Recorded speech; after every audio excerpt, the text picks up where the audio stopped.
लिल्लाहि रब्बिल आलमीन वस्सलातु वस्सलामु अला सय्यिदिल अंबिया वल मुरसलीन अम्मा बअद फ़अऊज़ु बिल्लाहि मिनश शैतानिर रजीम बिस्मिल्लाहिर रहमानिर रहीम। हुकूक़े ज़ौजान कोर्स के सिलसिले में आज हमारा दूसरा दिन है। सबसे पहले प्यारे आका सल्लल्लाहु अलैहि वसल्लम पर दुरूद पाक पढ़ने की एक फ़जीलत सुन लेते हैं। मक्की मदनी सरकार जनाब अहमद मुख्तार सल्लल्लाहु ताला अलैहि वसल्लम पर दुरूद पाक पढ़ने की बेशुमार बरकतें फ़यूज़ व बरक़ात हैं। आका करीम सल्लल्लाहु अलैहि वसल्लम का फ़रमान मुअज़्ज़म है, तुम अपनी मजलिसों को मुझ पर दुरूद पाक पढ़कर आरास्ता करो, तुम्हारा दुरूद पढ़ना क़यामत के रोज़ तुम्हारे लिए नूर होगा। मसनद अल फिरदौस तीसरी जिल्द है, सफ़ा 417 है और हदीस नंबर है 3148। सल्लु अलल हबीब सल्लल्लाहु ताला अला मुहम्मद व अला आलिहि व अस्हाबिहि व बारिक वसल्लम। हुकूक़े ज़ौजान कोर्स में शामिल तमाम बहनों, तमाम भाइयों से गुजारिश है, जो अहम निकात होते हैं वो लिख लिया करें कि मुझे ज़िंदगी में क्या करना है, मुझे कैसे जीना है, मुझे कौन सा मसला, कौन सी गुत्थी कैसे सुलझानी है। कोई मेरा मामला उलझ जाता है तो इसको सुलझाने के लिए मैंने क्या करना है, मेरा किरदार कैसा होना चाहिए, मेरी बातचीत गुफ्तार कैसी होनी चाहिए, मैंने कैसे बिहेव करना है, किसके साथ क्या मामला करना है। तो जो अहम नुक्ता आ जाए उसे लिख लिया करें। सिर्फ रस्मी तौर पर जैसे किसी मुक़र्रिर को हम सुनते हैं, किसी वाइज़ को सुनते हैं, ये लेक्चर, ये दर्स, ये सबक, ये आपने इस तरह नहीं सुनने, बल्कि इस तरह से सुनना है गोया कि आप इसको पढ़ रहे हैं और महफूज कर रहे हैं अपने पास। तो लिख कर इल्म को वैसे भी महफूज करना चाहिए। तो कोशिश फरमाएं, डायरी और कलम ले लें। जो आपको लगे कि ये अहम नुक्ता है, ये आगे चलकर लाइफ में मुझे फ़ायदा देगा, ये कोई वजीफ़ा आ गया, कोई दुआ आ गई दरमियान में, कोई तरीक़ा आ गया, कोई वजीफ़ा, कोई जो है वो हदीस ऐसी आ गई जो मुझे आगे चलकर फ़ायदा देगी, कोई आयत ऐसी बयान हुई जिससे मुझे नफ़ा होगा, तो जिससे मैं अपने उलझे हुए मामलात को सुलझाने में कामयाब रहूँगा या कामयाब रहूँगी, तो तब फिर वो डायरी उठाएंगे आप, तो वहाँ वो नोट शुदा होगा, लिखा होगा, तो आपको इससे फ़ायदा हासिल होगा। कोशिश फरमाएं, जब ये दर्स सुनते हैं, आप ये सबक सुनते हैं, तो कलम और कापी आपके पास होनी चाहिए। फिर ब्रेक लगा लगा कर, वीडियो को रोक रोक कर आप वो लिखते रहा करें। व्हाट्सएप के लिए ऑडियो भी रिकॉर्डिंग हो रही होती है, वहाँ पर ऑडियो भेजी जाती है व्हाट्सएप ग्रुप्स में, और वीडियो जो है ये यूट्यूब, फेसबुक वगैरह के लिए साथ ये भी बन रही है कि आप यहाँ से अपलोड करें और अपने अपने चैनल्स पर, अपने अपने पेजेस पर, अपने अपने क्लासेस में, अपने अपने ग्रुप्स में आप इसको खूब से खूब, ज़्यादा से ज़्यादा शेयर करके दीन की रोशनी फैला सकते हैं और नेकियां कमा सकते हैं। बच्ची, लड़की जब बालिग हो जाए तो माँ बाप को लाजिम है कि जल्द अज जल्द मुनासिब रिश्ता तलाश करके उसकी शादी कर दें, और रिश्ता की तलाश में ख़ास तौर पर इस बात का ध्यान रखना ज़रूरी है कि हरगिज़ हरगिज़ किसी बदअक़ीदा, बद मज़हब के साथ रिश्ता ना होने पाए।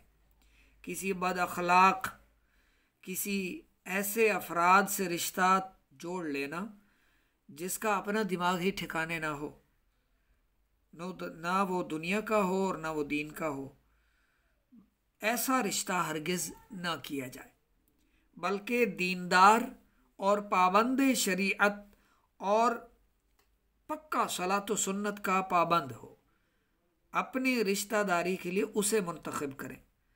बुखारी और मुस्लिम की हदीस है, रसूलुल्लाह सल्लल्लाहु अलैहि वसल्लम का फरमान है कि जब भी कोई औरत से शादी करने के लिए रिश्ता देखता है, यानी औरत से शादी करने में 4 चीज़ें देखी जाती हैं। नंबर 1 दौलतमंदी, नंबर 2 ख़ानदानी शराफत, नंबर 3 खूबसूरती, नंबर 4 दीनदारी। फरमाया लेकिन तुम दीनदारी को इन सब चीज़ों पर मुकद्दम समझो। यानी जब भी तुमने कहीं से रिश्ता तलाश करना है तो उसमें दीनदारी देखो। औलाद की तमन्ना और अपनी ज़ात को बदकारी की नीयत से बचाने के लिए निकाह करना सुन्नत है और बहुत बड़े अजर व सवाब का काम है। सुबहान अल्लाह। नीयत का भी बाज पूछ रहे होते हैं कि हमें निकाह में क्या नीयत करनी चाहिए, शादी के लिए हमें क्या नीयत करनी चाहिए। ऐसे मुसलमान भी रुए ज़मीन पे मौजूद हैं जो हर काम में नीयतें कर लेते हैं, क्योंकि इन्हें पता है कि तमाम आमाल, हर अमल का दारोमदार नीयतों पर है। यानी किसी भी काम को हम करने लगे हैं, उस काम को करने में हमारा इरादा क्या है, नीयत क्या है, दिल में कौन सा इस वक्त जज्बा है, यानी कौन सा ख्याल है जिसकी वजह से हम ये काम करने लगे। जैसे मिसाल के तौर पर कहीं इकट्ठे कोई बैठे थे, मर्द या ख़वातीन बैठी थी आपस में, तो एक ख़ातून ने 1000 रुपये या 500 राह खुदा के लिए पेश कर दिए, तो अब दूसरी ने ये सोच कर के अब ये मेरे साथ बैठी है, कहेगी ये कंजूस है, ये बख़ील है, ये तो कुछ खर्च ही नहीं करती, तो वो भी 1000 का नोट निकाल कर दे दे। किसी को भी जहाँ कोई महफिलें होती हैं, कोई 10, 20, 50 दे रहा होता है, तो इस तरह करके वो भी चाहती है कि मैं उससे ज़्यादा पेश करूं। या जहाँ कहीं मस्जिद मदारिस की तामीर के लिए कहा जाता है, तो वहाँ एक ने अगर 1 रुपया दिया तो दूसरा साथ बैठा हुआ अगर इस इरादे से 2 रुपये दे कि साथ वाले को भी पता चले कि माँ बदौलत भी सखी है, यानी मैं भी खर्च करने वाला हूँ, मैं भी खर्च करता हूँ, तो इसकी नीयत इस बंदे की थी, जो कि जायज़ नहीं है, बल्कि इसको शिरक खफ़ी कहा गया। ठीक है। यानी कोई भी इबादत का काम इस इरादे से किया जाए कि इसके ज़रिए शोहरत हासिल करूं या दौलत हासिल करूं, ये 2 चीज़ें, इस अमल के ज़रिए या तो मेरी नेकनामी हो, शोहरत हो, चर्चे हो मेरे, या फिर मुझे पैसे हाथ आएँ, माल और दौलत मिले, ये दोनों चीज़ें अगर ये जहन में है तो वो इबादत न रही, शिरक खफ़ी इसको कहा गया, शिरक असगर, रिया, दिल में पोशीदा शिरक। तो जब भी कोई काम करना है, कोई अमल करना है, तो खालिसतन अल्लाह की रज़ा के लिए करना है, अल्लाह की खुशनुदी के लिए करेंगे तो उस पर हमें अजर व सवाब मिलेगा। लोगों के लिए करेंगे तो इस पर हमारे लिए कोई अजर व सवाब नहीं, बल्कि गिरफ्त की सूरतें हैं। तो कोशिश फरमाया करें जब जब इस तरह के दिल में इरादे बनते हैं तो ये ना बना करें। जैसे आप नमाज पढ़ रहे थे, जल्दी जल्दी पढ़ रहे थे तन्हा कमरे में, अब कोई कमरे में आ गया, तो अब आपने नमाज में रकू, सुजूद, क़ियाम, इसको थोड़ा सा बनाव संवार के साथ शुरू कर दिया, तो भी मुनाफिकत है, रियाकारी है। अपने माबूद के सामने आपका अंदाज़ और था, कोई बंदा आ गया तो आपका अंदाज़ बदल गया, इसका मतलब आपकी नज़र, आपकी तवज्जो माबूद पर नहीं बल्कि बंदों पर है। ये निफाक भी हमारे दिलों से निकलना चाहिए। खालिसतन अल्लाह की रज़ा के लिए अमल करना चाहिए जब भी करें, और इंतहाई ताज़ीम का मुस्तहक भी वही है। हम लोगों का ख्याल कर लेते हैं, लोग क्या कहेंगे, दुनिया का सबसे बड़ा रोग क्या कहेंगे लोग। बच्चियों के रिश्तों के हवाले से भी ये बातें दरमियान में आती हैं कि क्यों फलां जगह रिश्ता क्यों दूँ, मेरी बिरादरी के लोग क्या कहेंगे कि इसने गैर कौम में रिश्ता कर दिया।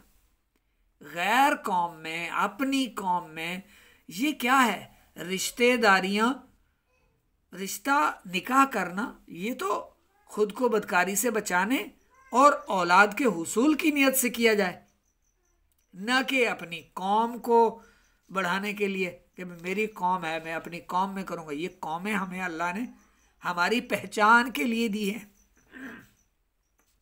ये निकाह करने के लिए नहीं दी कि आपकी कौम ये है तो अब बस अब आप अपनी ही कौम में करेंगे तो ठीक है, नहीं। बल्कि बहुत सारी ऐसी बीमारियां हैं, आजकल तो डॉक्टर भी इस बात की वजाहत कभी कभार कर ही देते हैं कि बहुत सारी ऐसी बीमारियां हैं जो अगर आप अपने ख़ानदान में रिश्ता करेंगे तो वो बीमारी मज़ीद फलती फूलती और बढ़ती रहेगी आपके वजूद में। और अगर आपने अपनी फैमिली अपनी कौम को छोड़ करके कहीं और अच्छा रिश्ता मुनासिब मिल गया और वहाँ आपने कर लिया, तो जो एक जेनेटिक कहते हैं, मेरे ख्याल से जेनेटिक बीमारी आ रही है, नस्ल दर नस्ल चल रही है, तो अब वो उसका कलाकमा हो जाएगा, उसके जो है वो वायरस आगे नहीं फैल पाएंगे, वो ख़त्म हो जाएंगे, वो आगे नहीं बढ़ पाएंगे, अगली नस्ल में वो नहीं आएंगे। तो इस तरह। और नीयत भी कितनी अहमियत रखती है कि हमारा कोई काम भी अगर अल्लाह की रज़ा के लिए नहीं था तो उस पर हमें अजर व सवाब नहीं मिलेगा।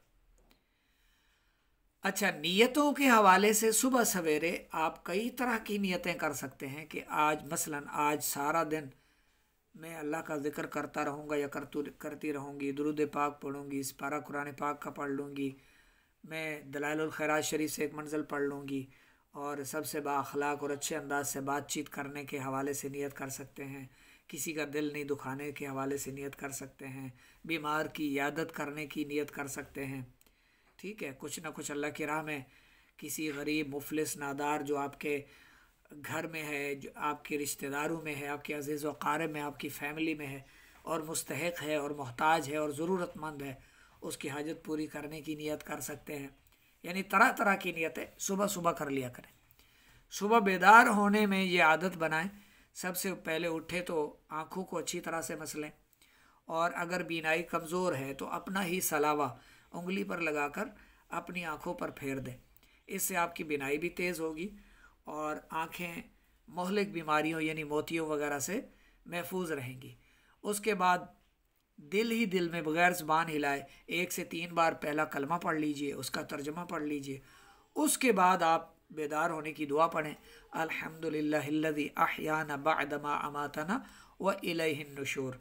और 20 मरतबा अगर अल्लाह ताला का ये सिफ़ाती नाम पढ़ लें, या मुक़्तदिरो या मुक़्तदिरो या मुक़्तदिरो, तो दिन भर के आपके मामलात में अल्लाह की मदद शामिल हाल रहेगी। तो जितने कलमे आते हैं वो पढ़ लें सुबह सुबह, ठीक है। उसके बाद अगले कामों में नियतें करने के बाद मज़ीद कामों में मसरूफ़ हो जाएं। प्यारे आका सल्लल्लाहु अलैहि वसल्लम की उम्मत की किस कदर खुशनसीबी है कि इस उम्मत को नियतों पर भी अजर व सवाब मिलता है। यानी किसी काम का आपने इरादा किया, नियत की अच्छे नेक काम की, उस काम को कर नहीं पाए तब भी आपको उसकी नियत का सवाब मिलेगा। तो गैर शादीशुदा हजरात ये नियतें अभी से ही कर सकते हैं कि मैं जहाँ भी मेरा रिश्ता हुआ, मेरी जो औलाद होगी उसको सबसे पहले मैं हाफिज़ कुरान, उसके बाद मैं उसको कारी बनाने के बाद दरस निज़ामी कराने के बाद जब जो आलिम बन जाएगा, अगर वक्त मिला तो 2 साल का इफ्ता कोर्स, मुफ्ती कोर्स, तखस्सुस फिल फ़िक़्ह भी करवा लूँगी। और उसके बाद फिर चाहे उसको आप प्रोफेसर बनाएं, टीचर बनाएं, लेक्चरार बनाएं, वकील बनाएं, जज बनाएं, पुलिस के महकमे में वो जॉब करे या फ़ौज में जाए या फिर वो कोई और किसी और इदारे की कमान संभाले, कोई हर्ज नहीं। लेकिन सबसे पहले उसको हाफिज़ और आलिम बनाना है। दुनियावी तालीम भी तो सिखाते हैं ना बच्चियों को भी, बच्चों को भी। 10, 12, 14, 15 तक बच्चियां स्कूल पढ़ लेती हैं, लेकिन फिर बाद में पता चलता है फ़लाँ अनपढ़ से उसकी शादी हो गई या फ़लाँ कम पढ़े लिखे से, और वो जो है वो जो 14-15 साल उसने पढ़े उसका अक्सर ख़वातीन को, अक्सर बच्चियों को किसी तरह का भी कोई ज़्यादा नफ़ा हासिल नहीं होता। बस वो लिखना पढ़ना जान गई, बस यही उनको मिलता है। तो फिर जब ये चीज़ है, कोई जॉब भी नहीं करनी, तो 10 12 14 क्यों पढ़ाना बच्ची को? बच्ची को थोड़ा बहुत लिखना पढ़ना आ गया, दरस निज़ामी पढ़ाएं, इसको आलिम कोर्स करवाएं, ताकि आपकी बेटी आलिम होगी तो अपनी औलाद की भी अच्छी तरह से देखभाल और तालीम और तरबियत कर पाएगी। तो जब 10 12 साल के बाद भी घर को ही संभालना है, घर के काम काज ही करने हैं, तो 10 12 साल पढ़ाना क्यों स्कूल कॉलेज की तालीम? आपकी बच्ची ने 2 4 क्लासें पढ़ी, उर्दू पढ़ना लिखना आ गया, उसके बाद उसको दरस निज़ामी में डाल दें, आलिम कोर्स करे, आलिमा फाजिला बन जाए। अगर वहाँ आप को लेडी टीचर है, बच्चियाँ पढ़ाने वाली, पढ़ने वाली बच्चियाँ और पढ़ाने वाली भी मिसेज हैं, औरतें हैं, ख़वातीन हैं, आप उसको कुछ ना कुछ मज़ीद भी पढ़ा देते हैं, तो दीनी तालीम भी सिखाएं, ठीक है। लेकिन हमारी हालत यह है कि आज की हमारी जो ख़वातीन हैं फ़र्ज़ उलूम तक नहीं जानती। जी हाँ, अगर आपको हैरानगी हो रही हो तो 14 15 16 पढ़ी हुई किसी भी बहन से आप वुज़ू, गुस्ल और तयम्मुम के फ़राइज़ सुन लें, इनके वाजिबात सुन लें, इनके मुस्तहब्बात मकरूहात सुन लें, मुफसदात सुन लें, नमाज की शराइत ही सुन लें, नमाज के वाजिबात सुन लें, फ़राइज़ सुन लें, अल्लाह रब्बुल इज़्ज़त हमारी औलाद को, हमारी नस्लों को नेक और सालेह बनाए। तो ये बात जहन में रख लें, जब भी रिश्ता करना है तो औरत में दीनदारी देखकर उससे रिश्ता करना है, और शादी में नियत औलाद की तमन्ना और अपनी ज़ात को बदकारी की नियत से बचाने के लिए निकाह करना सुन्नत है और बहुत बड़े अजर व सवाब का काम है। 18वें सिपारे में अल्लाह ताला फरमाता है, तर्जमा, यानी तुम लोग बेशौहर वाली औरतों का निकाह कर दो और अपने नेक चलन ग़ुलामों और लौंडियों का भी निकाह कर दो। हदीस शरीफ में है कि तौरात शरीफ में लिखा है कि जिस शख्स की लड़की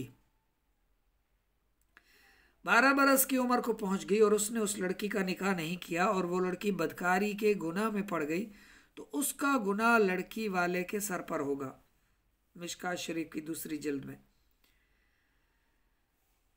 अच्छा, इससे मुराद बालिग होना है, ठीक है, जैसे ही यानी लड़की बालिग हो गई।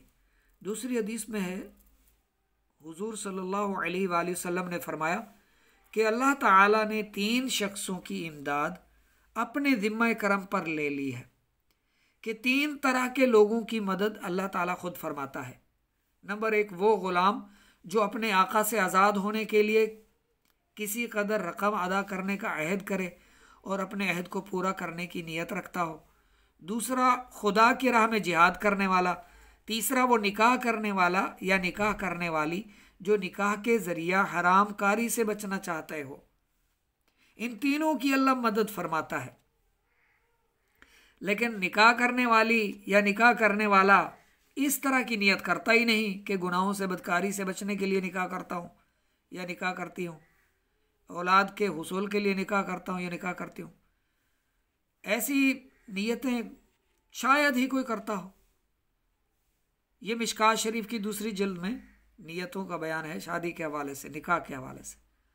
औरत जब तक उसकी शादी नहीं होती वो अपने माँ बाप की बेटी कहलाती है, मगर शादी हो जाने के बाद औरत अपने शौहर की बीवी बन जाती है और अब उसके फ़राइज़, उसकी जिम्मेदारियाँ पहले से बहुत ज़्यादा बढ़ जाती हैं। वो तमाम हुकूक और फ़राइज़ जो बालिग होने के बाद औरत पर लाजिम हो गए थे, अब उनके अलावा शौहर के हुकूक का भी बोझ, शौहर के हुकूक की भी बहुत बड़ी जिम्मेदारी उसके सर पर आ जाती है।